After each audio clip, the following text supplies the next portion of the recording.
Welcome. If you are here, you are probably ready to stop. Stop thinking about what happened today. Stop planning what needs to happen tomorrow. Stop the quiet running list in the back of your mind that never quite switches off on its own. This is what this is for. This is eyes closed, a place where we slow everything down together with stories, not dramatic stories, not stories that ask anything of you, just long, gentle, interesting stories about ordinary things, the kind of knowledge that is good to have, told in the kind of voice that is good to fall asleep to.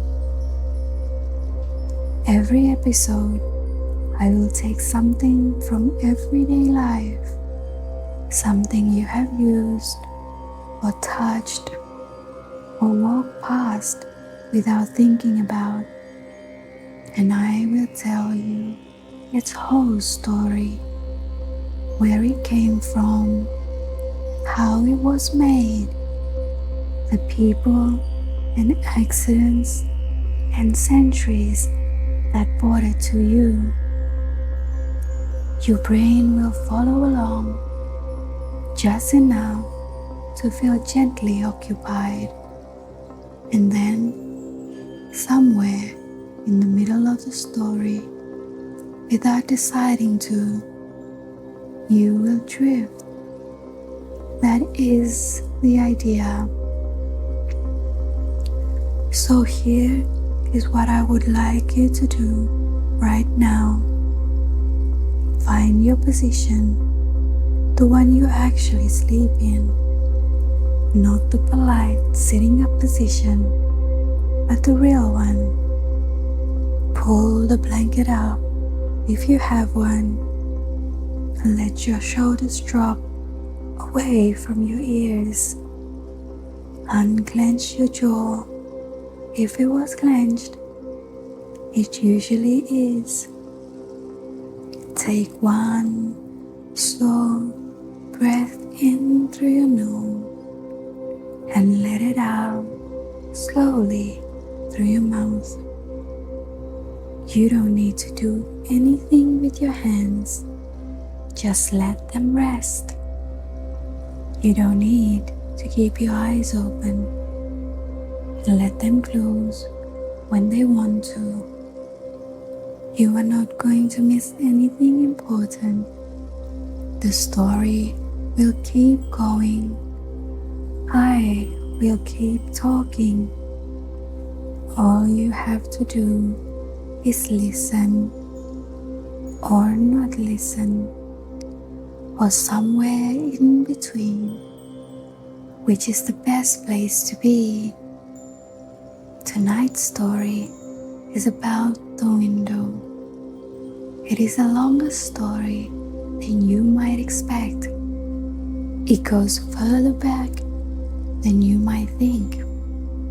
And by the end of it, if you make it that far, you'll know something you didn't know before, about something you have probably never thought twice about. But first, just breathe. Let the day go. It was what it was. Tomorrow is not here yet. Right now, there is only this, your breath, this voice, and a story that is about to begin. Are you ready? Then let's begin. Long before there was glass, there was a hole in the wall. Early human shelters were a cave, 10th old-built structure needed openings. Light came through them. Air came through them. The smoke of an interior fire needed somewhere to escape. In hot climates, openings were numerous and large, welcoming the breeze that made the heat bearable.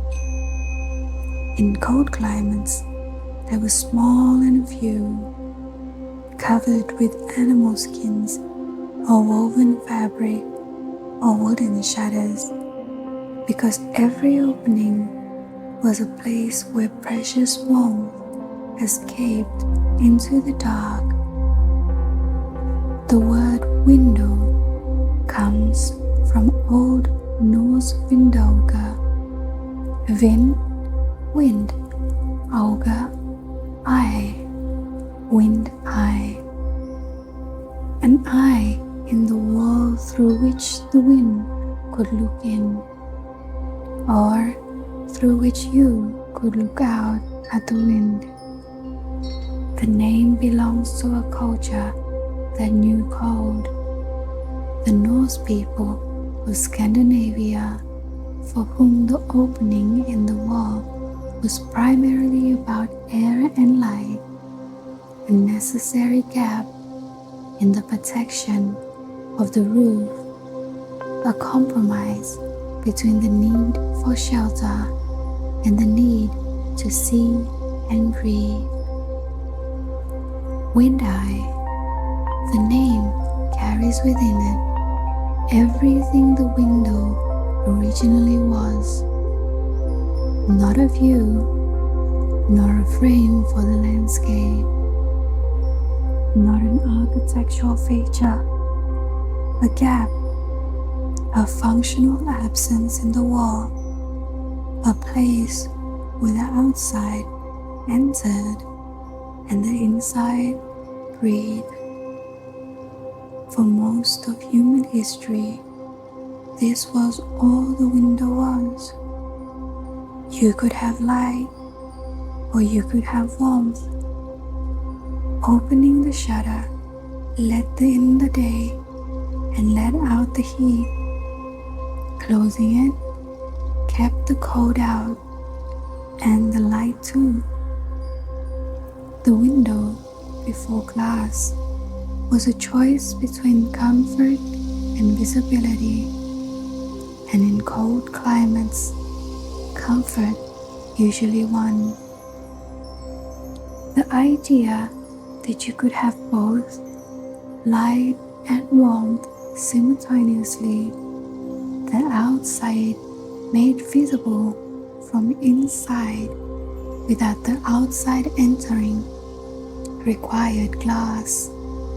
And glass, as we know from an earlier episode, took a long time to arrive.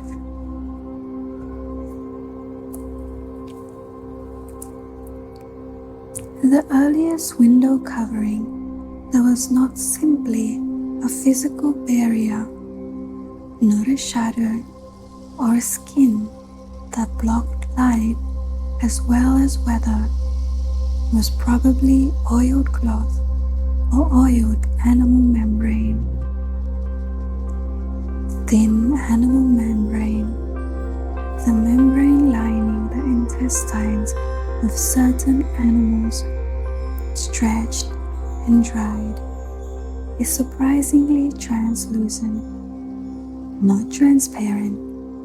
You cannot see through it clearly, but it allows light to pass, diffusing it, softening it, spreading it across the interior of the room in a pale, milky glow. Oiled cloths work similarly, a loosely woven fabric soaked in linseed oil or animal fat and stretched over a window opening, emits light without emitting wind or rain. The oil fills the spaces between the fibers, and the resulting surface is somewhat translucent. Neither of these materials is glass. Neither gives you a view, but both give you something crucially different from a shuttered window. They give you light during the day without making you choose between warmth and darkness.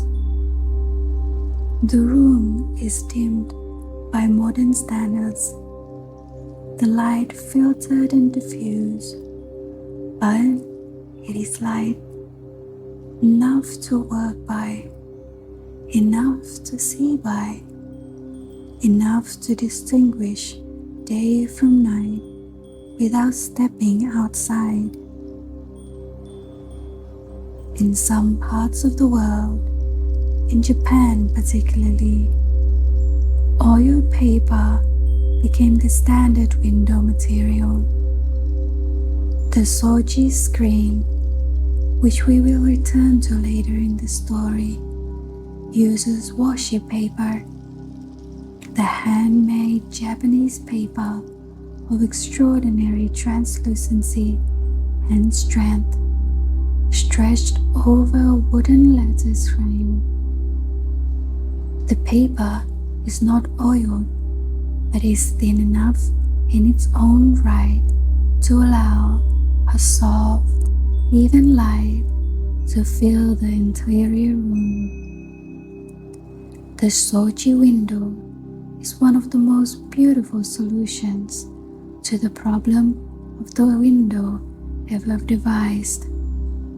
Not transparent, not a view, but a surface of such quiet loveliness, the light through it warm and diffuse and gentle. The paper, a creamy white that glows from within when the sun is bright outside, that the absence of the view seems not a limitation, but a choice. The Japanese aesthetic of the window decided that what mattered was the quality of light, not the specific image of the world beyond. This is profoundly different relationship with the window that the one most Western architecture traditions developed. It is worth holding the difference in mind as we follow the Western story of glass. The Romans, as we have noted in the story of glass, made glass windows, a genuine technological achievement and one that changed what buildings could be. Roman window glass was made by one of several methods.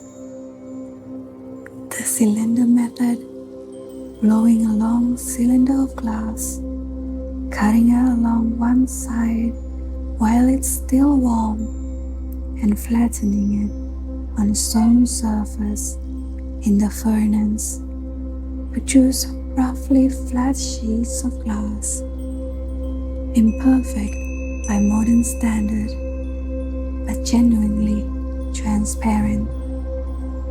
The crown method, spinning a gather of molten glass on the end of a rod until centrifugal force spreads it into a disc, produce circular panes with a characteristic feature at the center. At the center of a crown glass disc, where the rod had been attached during spinning, was a thick raised knob of glass, the bullseyes. The glass around the bullseye was thinner and clearer. The bullseye itself was thick, curved, heavily refractive. You could not see through it clearly.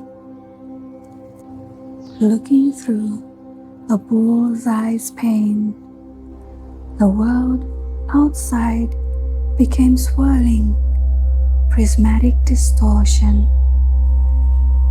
Ground glass panes were cut from the disk by the glazier, avoiding the bull's-eye where possible.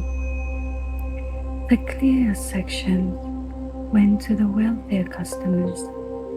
The cheaper, less transparent sections with the bull's-eyes went to those who could not afford better.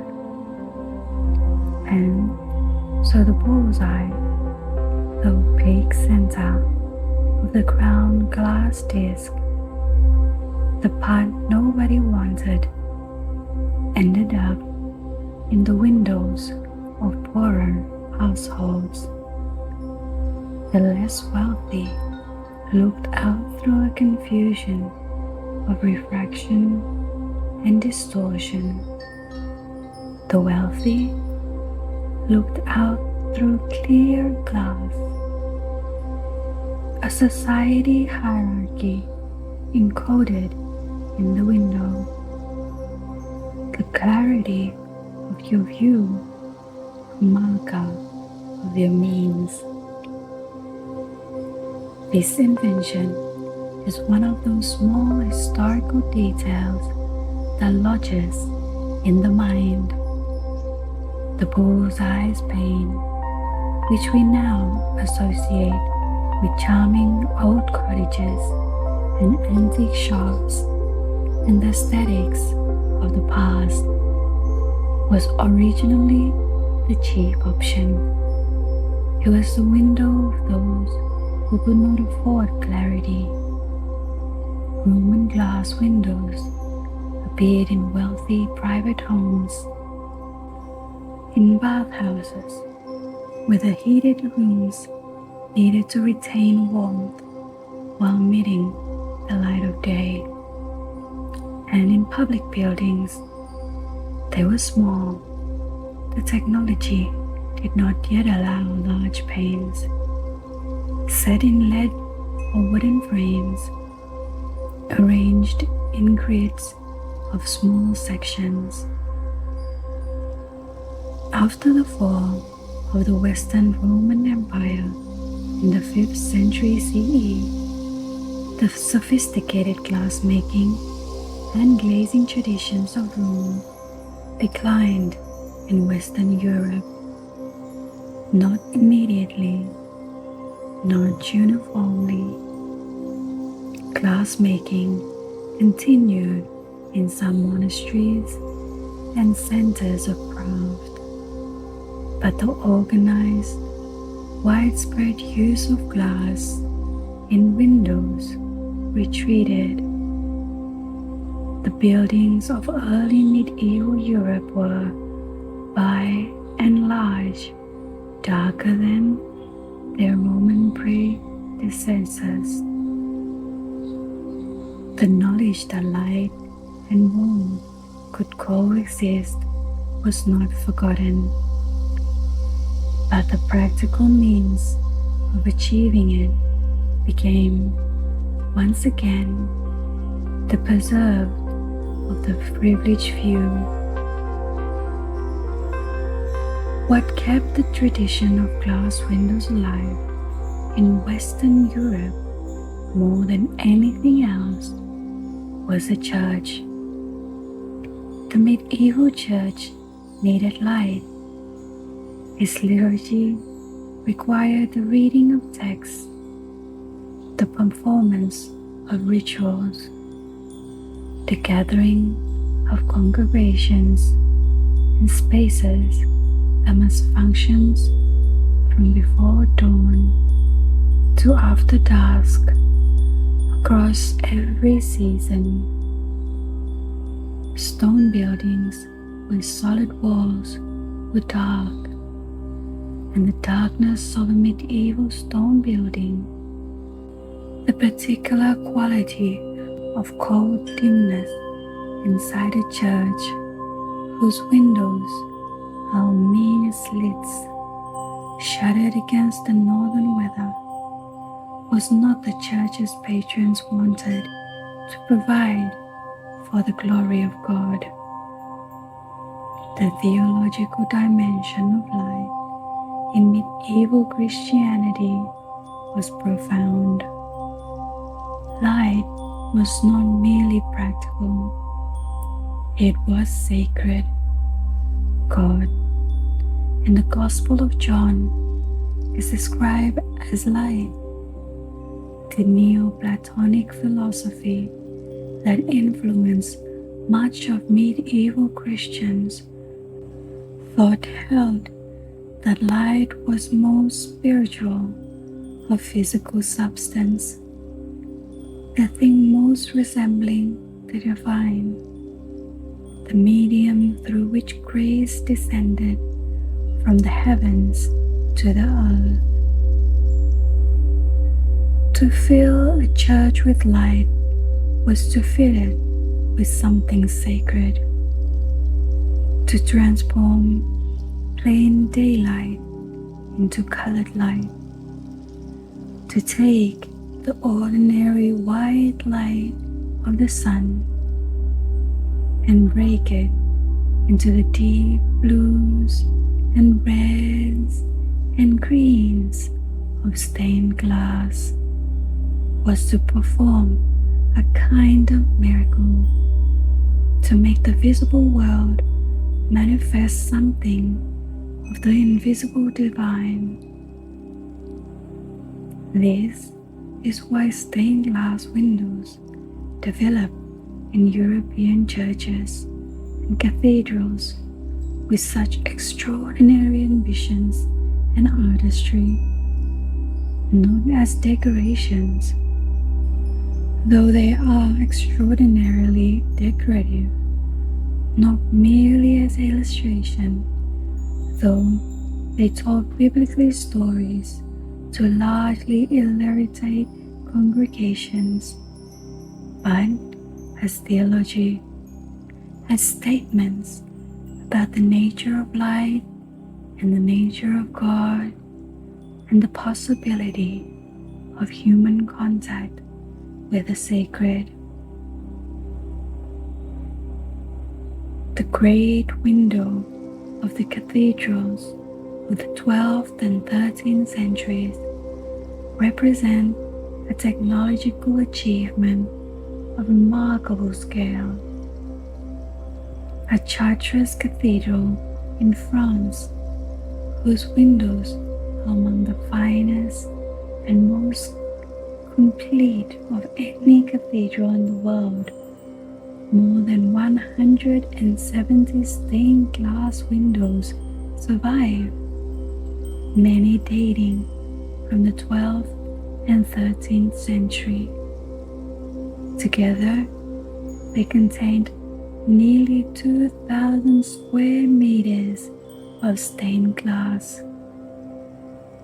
2,000 square meters of colored glass, each section cut and painted and assembled in lead, came telling stories from the Bible and the lives of saints, admitting light that arrived inside the cathedral, transformed into color, pulling on the stone floors in shifting patches of blue and red and gold as the sun moves through the day.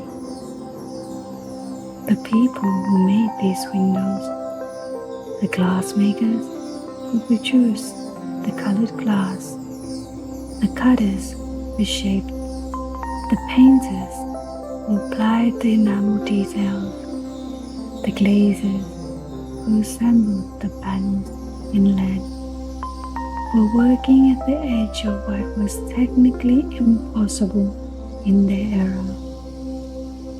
They were also working in service of an idea about what a building could do, what light inside a building could mean,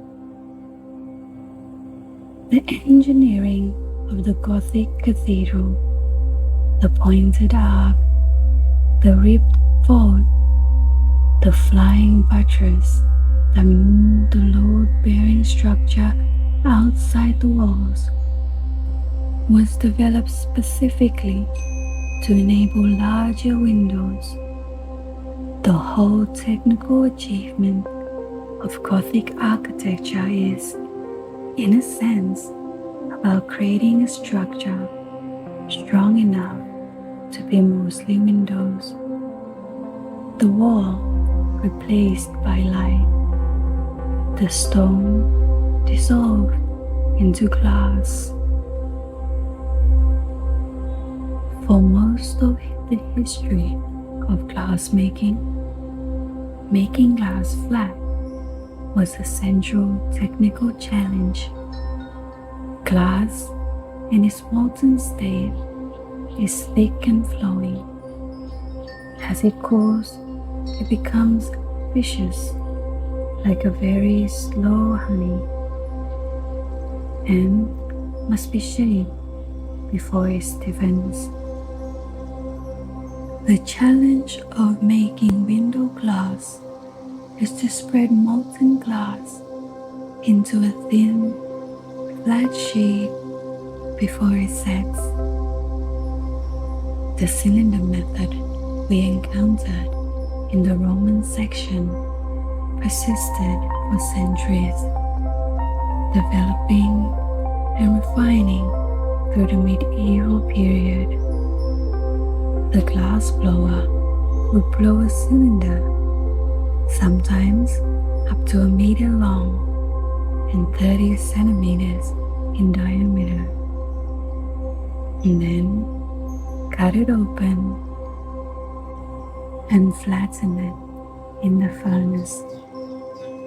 These produce sheets of glass large enough for window panes, but limited in size by the capacity of the glass blower's lungs and the length of the blowpipe.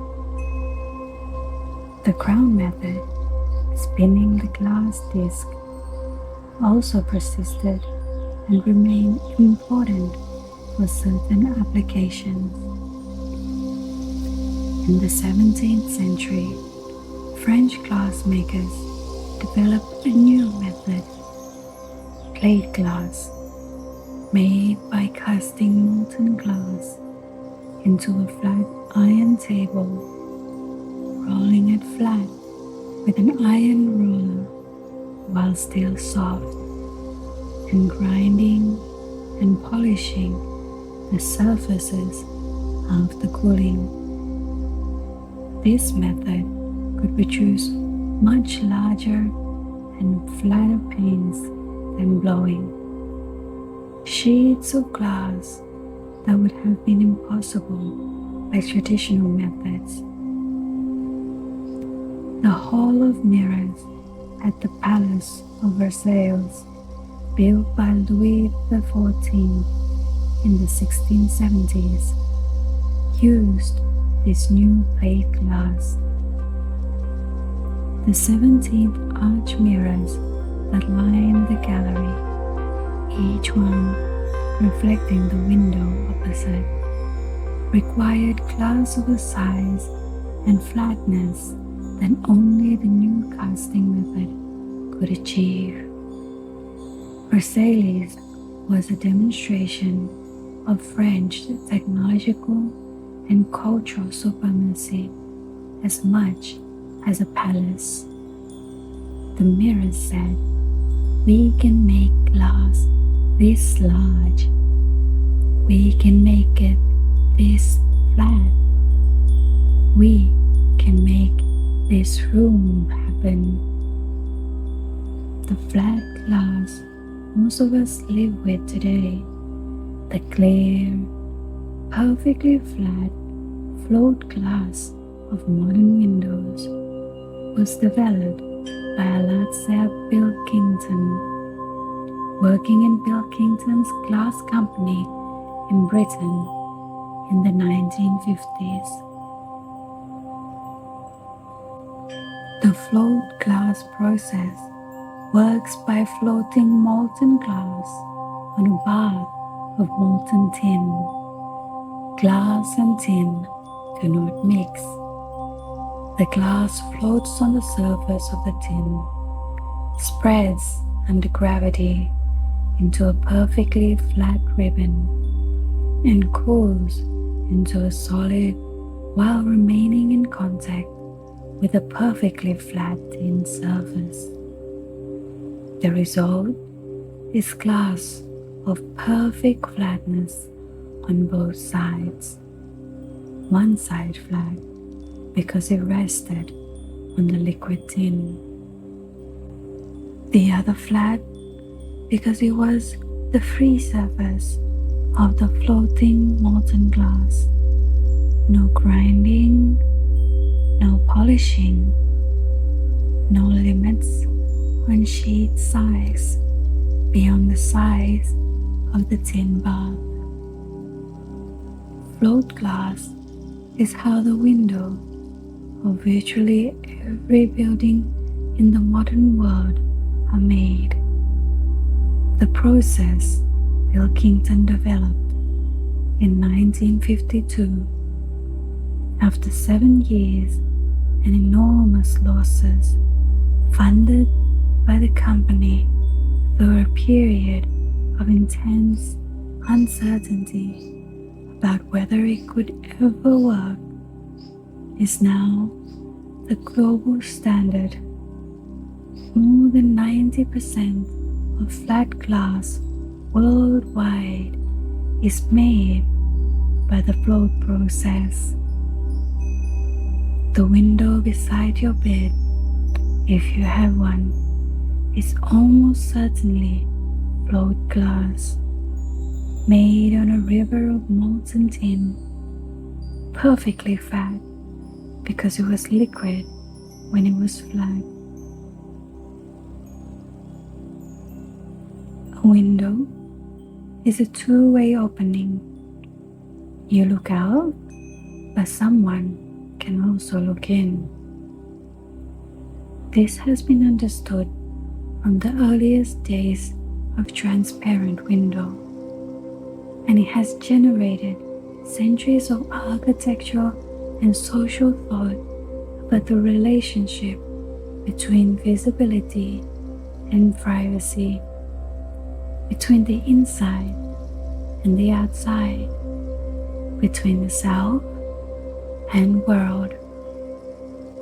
In the Middle Ages, when windows were small and high and typically covered with translucent rather than transparent material, the interior of a building was effectively private.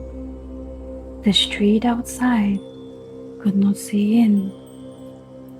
The occupants were sheltered not just from weather, but from observation. As glass windows became larger and clearer, the sheltered privacy became more complicated. The lit room at night, warm and bright within, dark without it, is visible from outside in a way that the dark interior of a shuttered medieval building was not. The night window is a stage, and anyone passing in the streets is the audience. Curtains developed as a response to this. The curtain drawn across the window at night, maintaining the warmth and light of the interior while closing the view from outside, is a technology of privacy. It rears on the boundary that the transparent window erodes.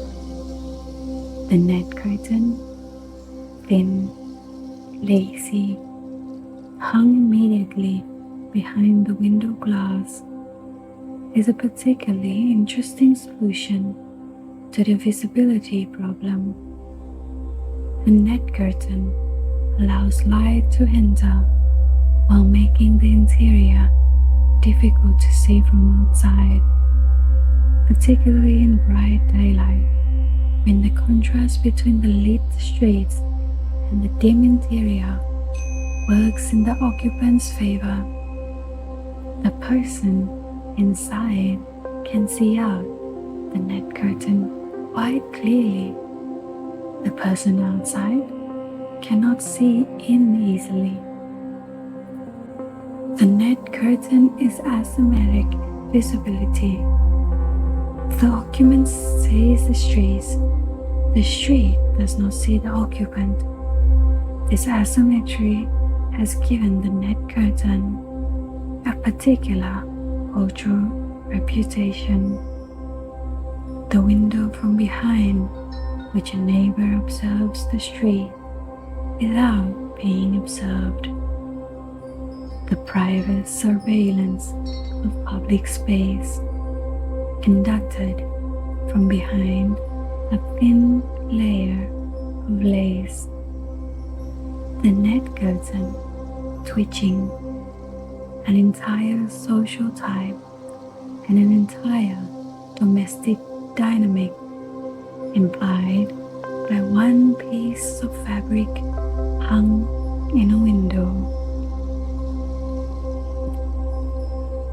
At some point in the history of the window, the view became the point, not the light, not the air, not the protection from the elements, but the specific thing visible through a specific window, from a specific room, framed by the window's proportion and position.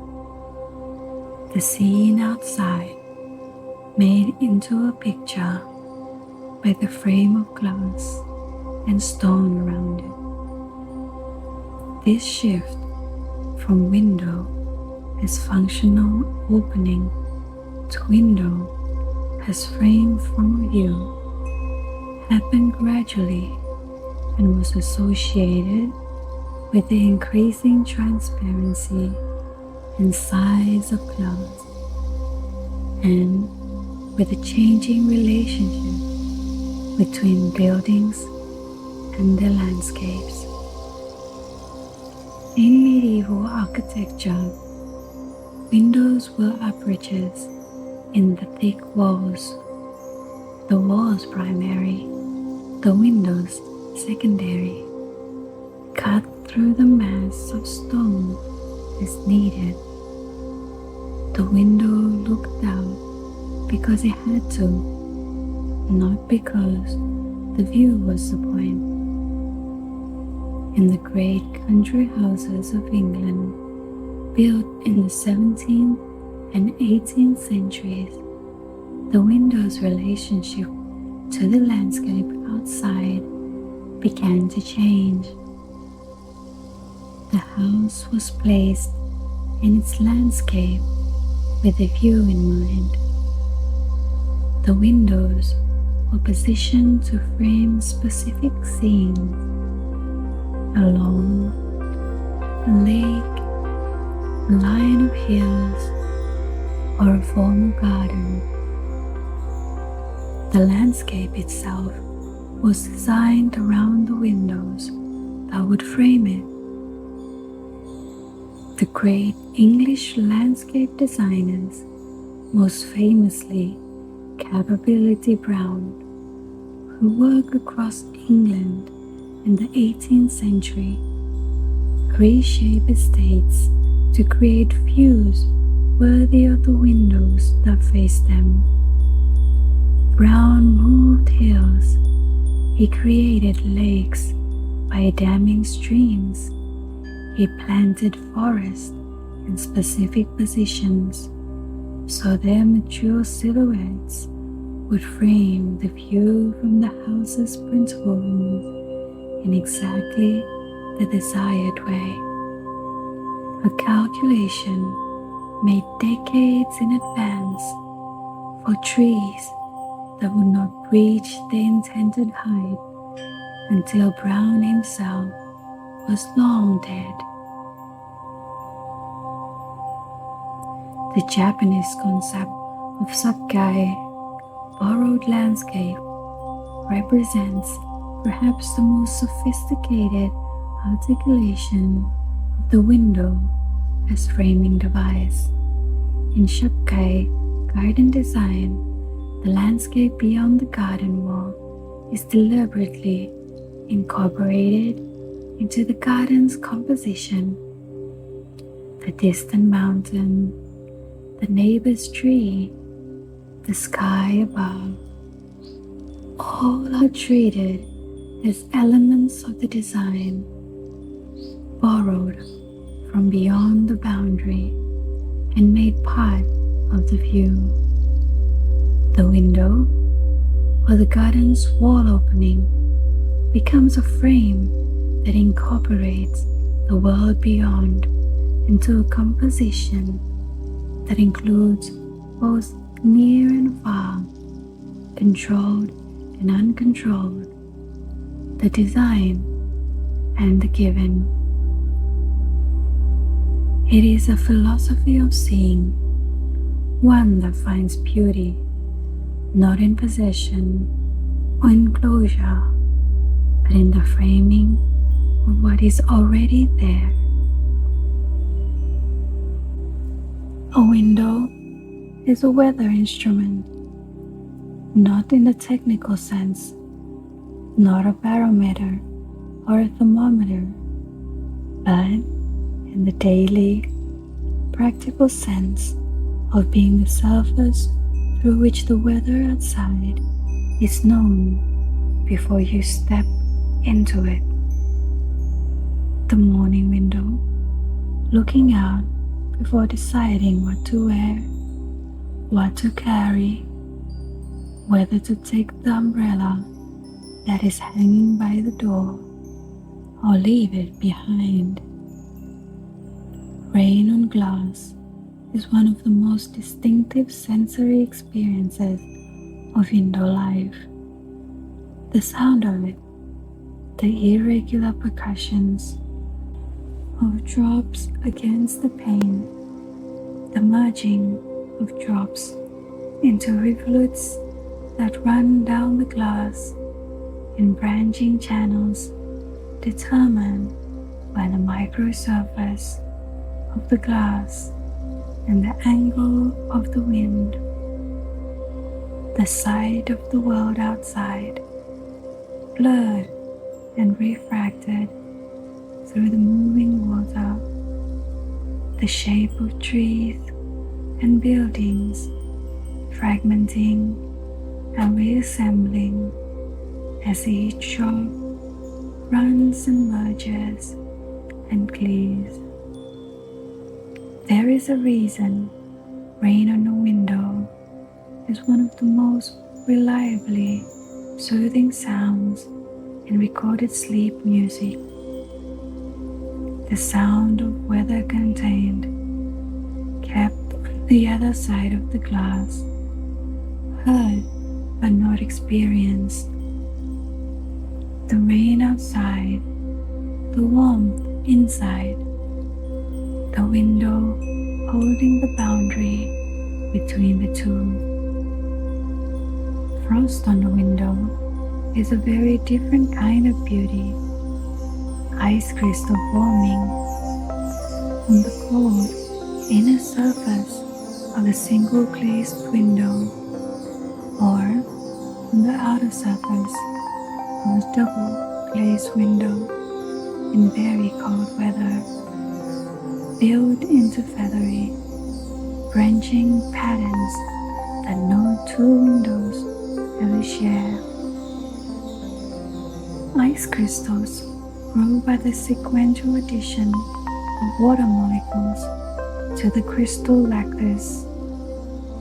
Each molecule joins at the most energetically favorable side, and resulting patterns, the branching fractal geometry of ice, reflects the fundamental hexagonal symmetry of the water molecule expressed at every scale. The frost pattern on a cold window is sixfold symmetry grown from water vapor and cold. It is the same symmetry as a snowflake expressed across a much larger area, and it is unique. No other window or no other morning will have exactly this pattern. The frost on a cold window in winter, the condensation of breath on cold pane, the temporary fog of it, the way a fingertip can write in the condensation, the way the writing slowly fades as the moisture evaporates or runs. Windows hold weather briefly on their surfaces. They recorded in temporary marks that last only as long as the conditions that made them. The window is one of the fundamental elements of architectural design and its treatment. Its size, its proportion, its position in the wall, its relationship to the interior space defines much of the character of a building. In classical European architecture, the window was subject to precise proportion rules. The height-to-width ratio of a window, the spacing between windows on a facade, the relationship between the window size and the wall area, all were governed by systems of proportion derived from classical precedent. The classical proportioned facade had a particular rhythm: solid, opening, solid, opening, that the eye finds satisfying in a way that is partly learned and partly, perhaps, something deeper. The Gothic window, taller than wide, coming to a point at the top in the ogival arch, often filled with tracery, is a statement about vertically, about aspiration, about the upward movement of the spirit.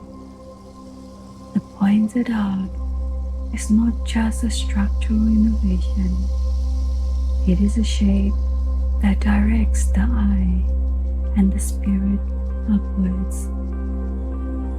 The modernist window, horizontal bands of glass running the width of the building, made possible by the steel and concrete frame that relieved the wall of its load-bearing function, made a different statement.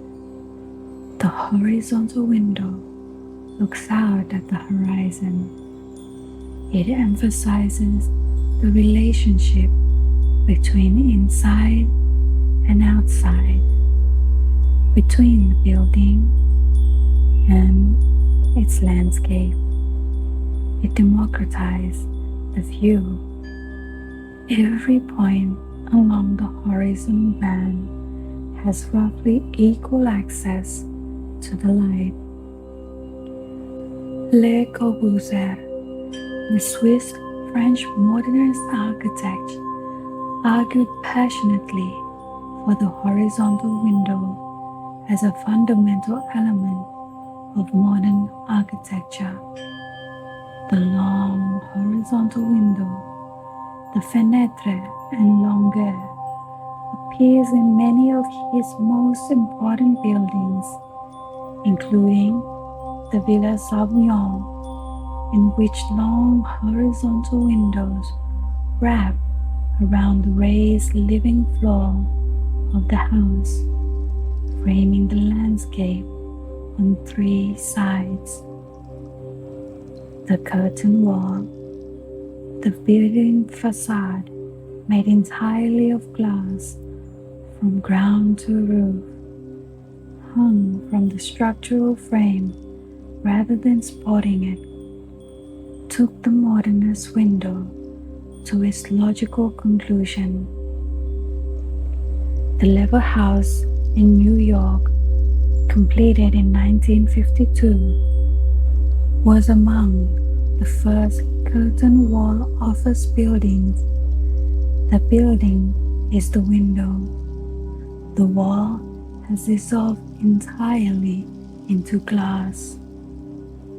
Walking into the lobby of a glass curtain wall building on a sunny day, the light flooding in on all sides, the city visible in every direction, the inside and outside separated only by the invisible membrane of the glass, is one of the distinctive experiences of modern architecture. Dazzling, vertiginous, slightly unmoored from the earth,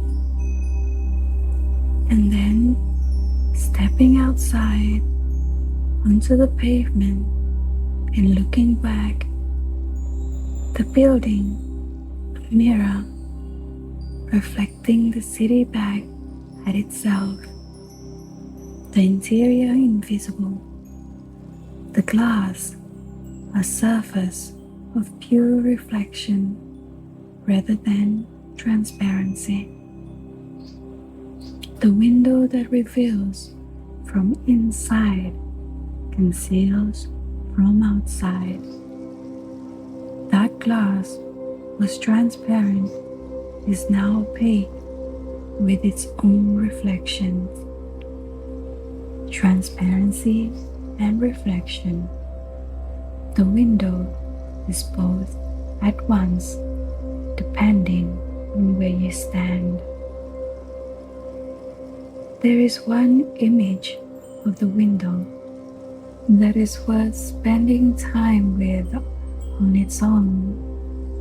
The lit window at night, seen from outside, from the street or the garden, or a distance away. A lit window is one of the most fundamentally human sights. Warm light behind glass, the implication of interior life, of people, warmth, food, conversation, whatever ordinary existence is happening in that room. The lit window signals habitation. It signals that the building is alive, in the sense that living things are inside it, going about their lives in warmth and light. A dark window signals absence. A lit window signals presence. The writer Gaston Bachelard, in his extraordinary book, The Poetics of Space, wrote about the phenomenology of inhabited space, the way the enclosed interiors create psychological shelter as much as physical shelter. He wrote about the lit windows seen from outside as one of the most powerful images of human habitation. The way it concentrates and symbolize the idea of home, of warmth, of belonging. A lit window seen from outside in the dark makes the inside seem warmer than it is. The warmth of the light, the particular color of interior light, warmer than daylight, more amber, more intimate, radiates outward through the glass and makes the outside seem colder by contrast. The warmth is partly real and partly psychological. The window creates both. Travelers have always noted the comfort of a lit window after a long road. The light visible from a distance before the building itself is clear. The knowledge that somewhere is warm and inhabited and will receive you. In the pre-electric world, the world of candles and firelight, the light from a window was dimmer, more orange, more unsteady. The candle flame moving inside caused the light through the window to flicker slightly. From outside, a lit window in the candlelit era was warmer, more flickering, more alive than the steady glow of electric illumination. The lit window in a painting by Vermeer, the cool northern European light falling through the window onto a woman reading a letter or playing music, or simply standing in the particular quality of that light, is one of the defining images of 17th century Dutch painting. Vermeer returned to the window again and again, the window in the upper left of the picture pane, the light falling from it, the way it illuminates the face and the hands of the figure standing in it. Light as subject, the window as a source of light, and therefore the source of everything visible in the picture. The window does not appear in Vermeer's paintings as a view. We rarely see what is outside. The window is turned away from the viewer. Its glass implied rather than depicted. What matters is not the window itself, but what the window does. The transformation of exterior light into interior light, the particular quality of light falling on ordinary things and making them beautiful. There may be a window near you right now. If there is, the night is on the other side of it. The street, if you are in a city, the garden, if you have one, the dark shape of trees or rooftops, or the open sky, whatever is outside this building, this room, this particular location in the world. The glass holds it at a distance, not far, a few millimeters of float glass, a few millimeters of air gap if it is double glazed, a few millimeters of glass again. The total thickness of the barrier between you and the outside world is less than a centimeter. But that centimeter is everything. On your side, warmth, the accumulated heat of the building, of your body, of the evening, the particular quality of this interior space, its familiar smell and sound and temperature. On the other side, the night, whatever temperature the night is, whatever sounds the night carries, the particular quality of dark outside, different from the dark inside, open and continuous in a way that the dark of a room is not. The window holds the boundary.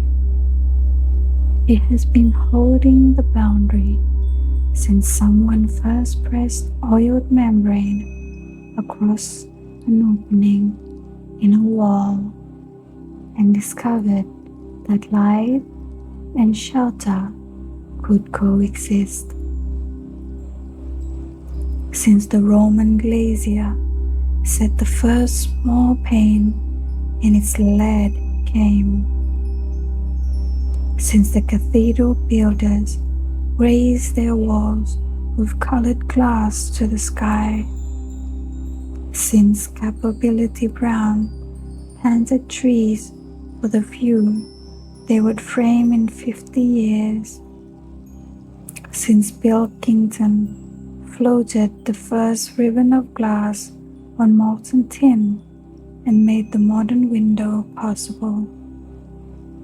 All of that history in the glass between you and the night. You are on the right side of it, inside, warm, in the dark of a room rather than the dark of the world. The window will still be there when morning comes. The light will come through it. The particular quality of the morning light you know from this room, this window, this orientation. It comes every morning. It will come tomorrow morning. But that is not now. Now is the other kind of dark, the inside kind, the warm, enclosed, familiar kind, the kind you can rest in. Let the window hold the night outside. Let your breathing slow. Let the warmth of the room hold you the way the window holds the weather, without effort, without asking anything, just holding. And that is where we will leave it tonight. You came here to rest. And I hope that is exactly what you are doing right now, or close to it, somewhere in that warm, quiet place between knowing and not knowing, between the story and the sleep. That is the whole point of this. If you made it all the way to the end, or if you are only hearing this now, coming back from somewhere deeper. Thank you for being here. It means something that you chose this for your night. There will be another story when you are ready for it. Until then, stay exactly where you are. Let your breathing do what it knows how to do, and sleep well. This is eyes closed. Good night.